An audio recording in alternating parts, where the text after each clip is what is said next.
I'm Mari Eckstein-Gower, and I make artist books. I'm going to tell you about how I created this book, The Connections, Willow and the Mountain, which is about the 1980 eruption of Mount St. Helens and the ecosystem that evolved after all of the destruction. I'll tell you how I approach my research, choose a book structure, how all the book elements gel together. And it's also going to include what happened when my plans derailed in the middle of the entire project.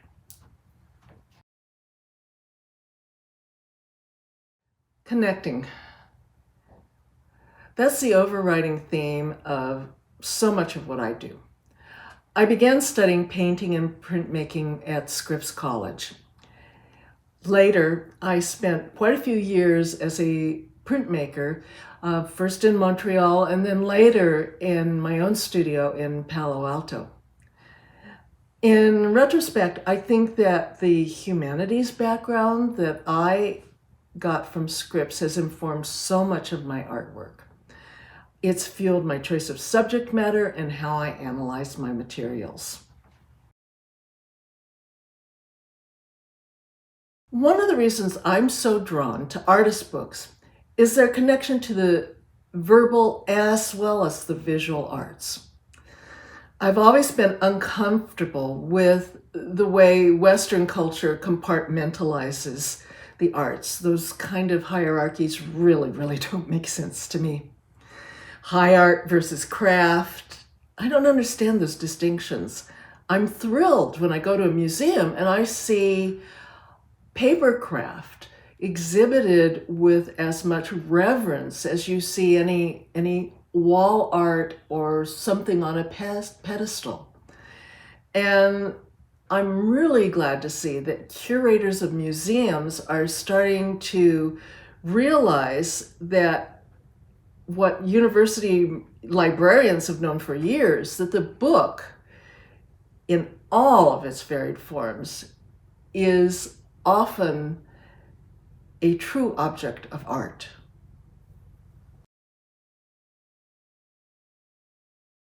In late 2019, I was invited to participate in an upcoming exhibit that was going to be of artist books that interpreted the research of local scientists from universities in the Puget Sound.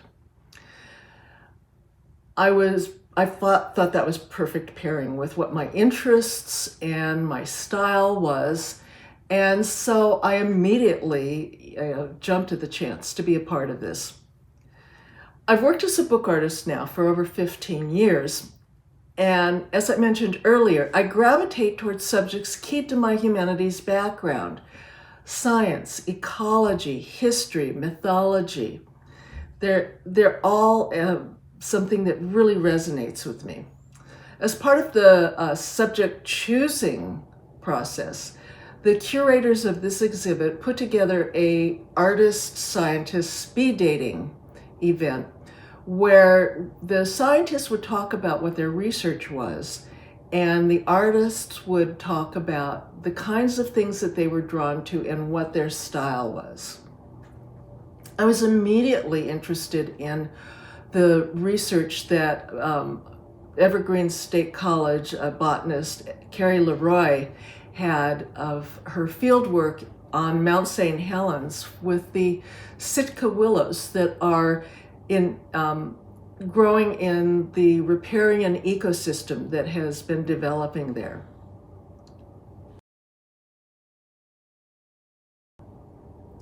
Story is the backbone. It informs the book's imagery and the book's structure. And structure is so important. It determines the kinetics of a book. That's the rhythm, the pace of how the book is experienced. I can't stress enough how important structure is. Unlike looking at a work of art on a wall or a pedestal, an artist's book is a very intense, intimate experience. Here you are, you're close up. It's in your hand, there's a relationship formed that's very sensual. The touch of the paper or the materials, there's texture, there's words you're sub-vocalizing in your head, the images, everything becomes a detail that is to be explored. I mostly use variations on two structures. So the concertina, or what a lot of people call the accordion structure, it's my favorite. I use it a lot. And it flows like a stream. It's very stream of conscious. It's got a real specific kind of a rhythm as things are unfolding. You kind of get this long kind of a picture of it. It's kind of like jazz, okay? It's got an improvisational feel to it. It's got this amazing kind of a flow. The other structure that I use is the codex, and that's what most people will think of as a regular book. So with a codex, you're having a page turn, and that's where you're having the beat like a drum, where the drama is moving forward in your book. You're a dum, and you're getting that sense of the drama building on each other. It's that architectural thing of brick on top of brick. And rhythm brings a time element with one's experience of an artist book. An artist can use format to make her audience slow down. You can be, okay, I've got to read this here. You can get across the action or the drama, and you can go quiet. You can go really big. It's a very interesting way of the artist communicating with their audience what the rhythm of this particular work of art is supposed to be. I do a lot of research for all of my projects. I keep notebooks and sketchbooks, but in the early stages, I gather data by using notes on the back of envelopes. I know, it's a crazy way to work, but I like that freedom. It keeps things very fluid, and it's hard to have things be too precious, too important when it's written on the back of an old utility bill envelope. And it helps me organize things in ways that I might not if I was taking notes in a straight notebook. And I'll admit, sometimes they get a little bit messy, but I guess a little bit of chaos is okay in a process.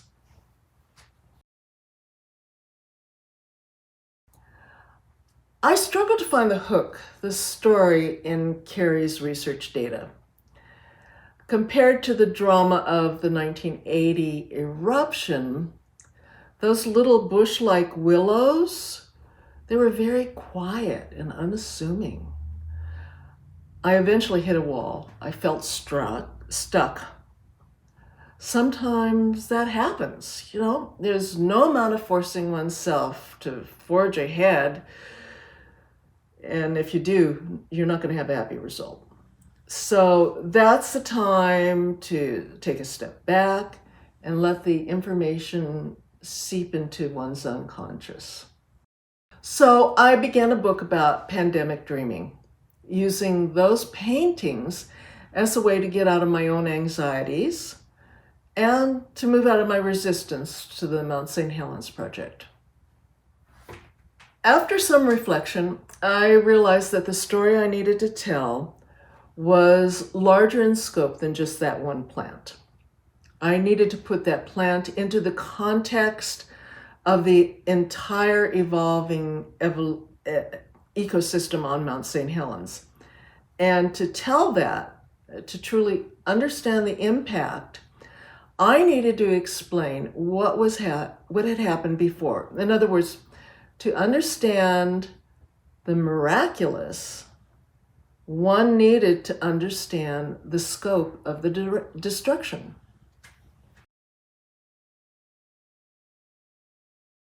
Here we come back to the importance of book structure. To get across the sharp divide of the before events versus the after events, those two parts of the story needed to behave like two separate books while remaining a part of the whole. This is where the important fiddly bits come in, the engineering. It's a complex book structure like this requires great patience, skill, and attention to minute measurements and details. Far more patience than I happen to have at this moment in time. My daughter Kat does all my book fabrication now. And she's a genius. She's a genius at those fiddly parts I talked about. Once I settled on the plan to create two parts of the book, Kat and I discussed the kinetics I wanted. And she set out to engineer mock-ups to see how my ideas could work in the real world.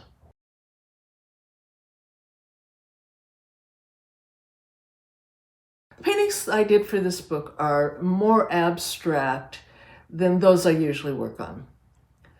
For the before section, I'm visualizing a very dramatic event.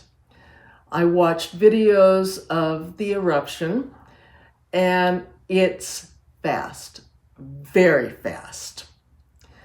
In those first stages, some of the action takes place simultaneously and some of it within seconds of each other. The physicality is hard to decipher from photos. They even slowed down. This is where all my research started to serve me well, because I needed to actually understand the physics of what was happening. So I use each page turn to advance the timeline, to build an energy. Like for the pyroclastic blast, that's an outward force of energy, exploding, knocking down trees, hurtling boulders into the air. And then you have a lahar.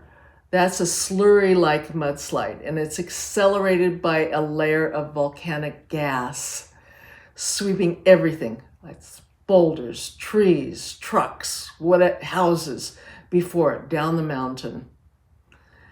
Then there's the devastation on the pumice plain. Those are glass-sharp bits of hardened lava, and it spreads out 6 square miles. In some places, it's 131 feet deep. All of this stuff is really high drama. The after effects are quieter and slower, and in many cases, they're microscopic. They're subtle things, and those paintings were actually more challenging to be showing this slow time movement. And I really wanted these to live up to the drama of the first half of the book, because they're tiny miracles. I really needed to get that across. Here I needed to find a way to show seeds taking root in the pumice plain. And this is a place that scientists thought would never have anything growing for 100 years. It was a devastation field. Or generations of small creatures coming in, building homes, making families, habitating this new area. Or a new glacier forming. That's forming in the rim of the crater. Nobody expected this. It's the newest glacier on our planet. And it's built by snowflakes slowly compacting into glacial ice. And then you've got all of the little microorganisms in those 5 newly formed streams that were happening in that area. And they're contributing to a healthy ecosystem, but they're all small but miraculous stuff. Then, at the front of the book, I'm including a map because I realized at some point that I needed to show where all of this devastation was occurring and to give an overview of the scope of that destruction.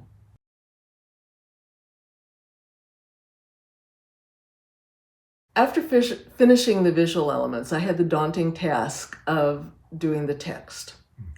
At first, I thought I would do poems, and that thought lasted about one crazy second before I realized that wasn't going to work.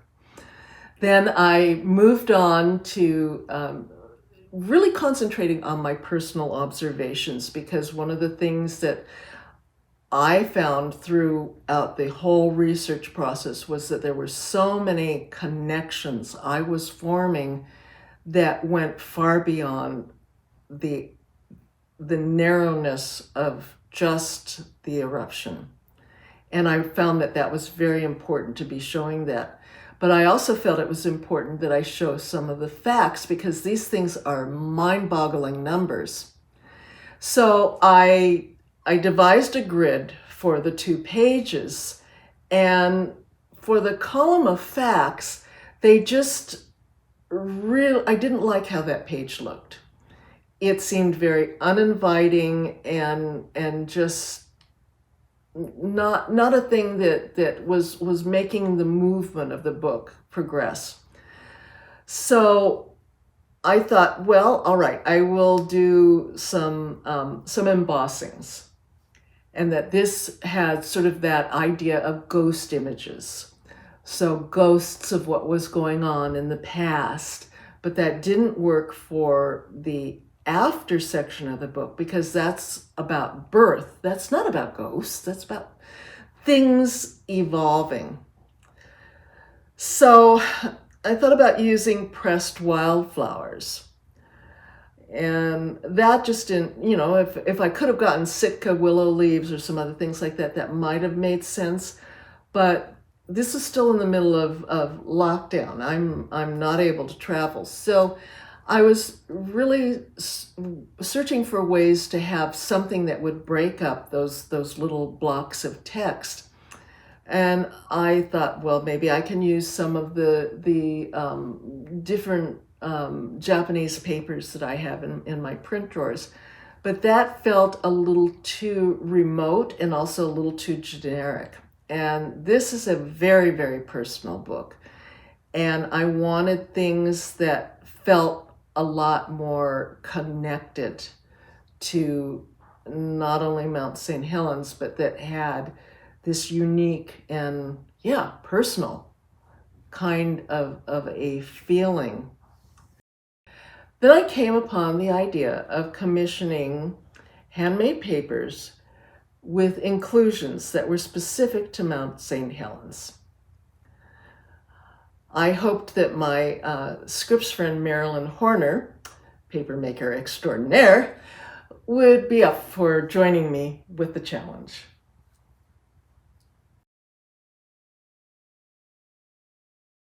So when all of the components were complete, everything was handed off to Kat to do the fabrication.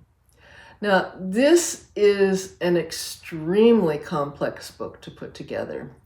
When things are going right, it takes her at least 2 weeks to get everything put together into one book. Each piece of handmade paper has to have a custom fitted mat, and the thickness of the mat is geared to whatever the thickness of the inclusions in the paper. So each mat is different within it. And then of course you've got that map in the front of the book, which has to be folded just exactly, precisely right, so that it unfolds with the right type of drama and lays the way it needs to lay for the book structure. And when all of these are put together and it's done, well, here's the book.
Hello, my name is Marilyn Gibson Hornor, a class of '63 from Scripps College. When I was at Scripps, I started as an art major, but then I changed to child psych as I thought a teaching credential might be an easier way to make a living. In the late 60s, I taught Air Force children for 2 years in Japan, and that's where I absolutely fell head over heels in love with paper. At the first Camp Scripps, there was a alum who taught a class in how to make paper, and that's when I learned how much fun it was to make paper. I spent the whole time down in the studio playing. Mari and I met when we were at camp, and we now are in charge of programming the visual arts classes. Well, I was very honored when Mari asked me if I would be interested in collaborating with her book, and it was a wonderful project. Kept me fully engaged during the lockdown of the pandemic. I'm going to demonstrate 2 of the papers that I made for Mari's book. The first one is representative of the ash cloud at the beginning of the eruption of Mount St. Helens. And I'm going to be using jeans that have been processed, blue jeans, and then some black cotton, and those will be the color. But since cotton is a short fiber, I will also use abaca, which comes from the bast fiber of a banana tree, and that will give it strength and make it easier to work with. I'll rip that up, put it in my Vitamix, my handy water source for my outside studio, and when it's blended, I will put it in a vat, and then I will use a mold and a decal to scoop up the fibers.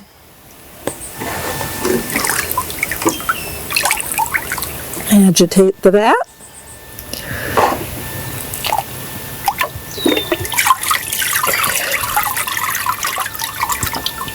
I'll let that set and drain for a little bit.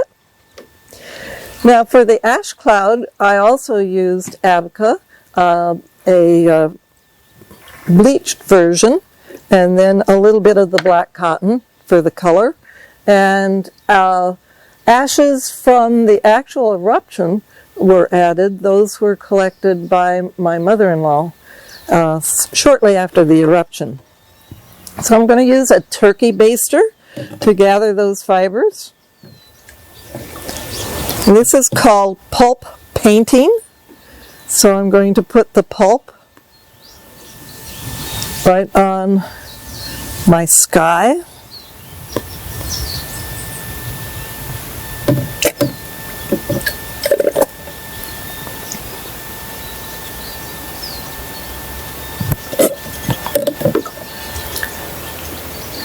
Take off the decal.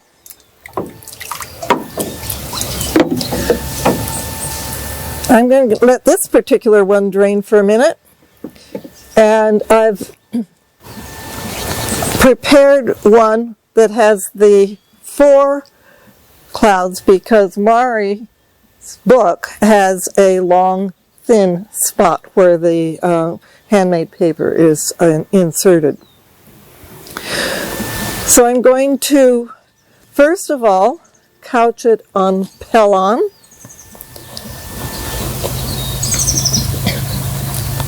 This is to get the water out. We use a sponge.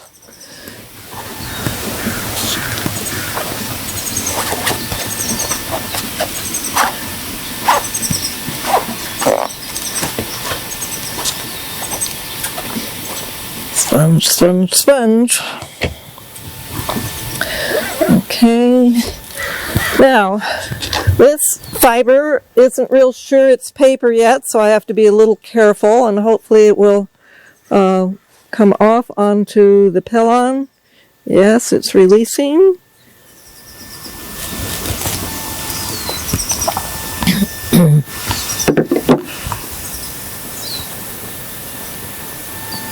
And then I'll finish the couching. Some people pronounce it couching. Onto plastic. That way the back side will be the smooth side and the textured will be the front, which is the way that I wanted it. I'm using a brayer to get more water out. And then this will be left to dry, probably overnight. And when it's dry, then it can be removed. The second paper that I'm going to demonstrate is a very different process. I'm going to be using kozo, which is a Japanese fiber. This comes from a mulberry bush. This stems have been steamed, and then this has been peeled off, and this is the way that I can acquire it. And then I put it in my turkey fryer and boil it with soda ash, and that separates the fibers from the collagen that holds them together. Then I get my exercise, and I use my beaters that I made after I watched this demonstrated when I was in Japan, and beat and beat and beat and beat and beat. The reason we do that is that it keeps the fibers long. That way you can make a piece of paper that's very thin and still strong. So this has then been put in the vat. A little Mari has been added. It's a very slippery starch, and that helps keep it from clumping, the fibers from clumping. Then I mix it with a paint mixer attached to a drill. And then we're going to make a layer of this, get it the right side up, capture the fibers as we did before, letting that drain for a minute.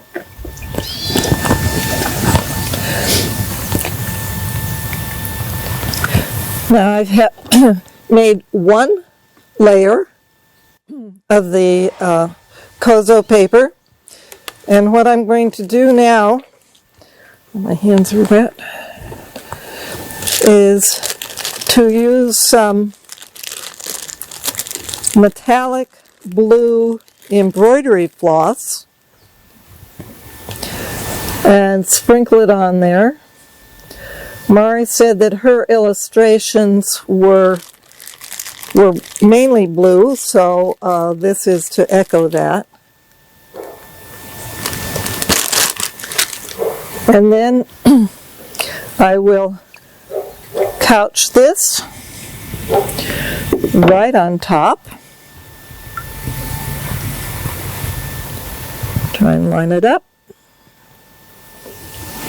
with the sponging, the pellon, the brayer, and when it is done,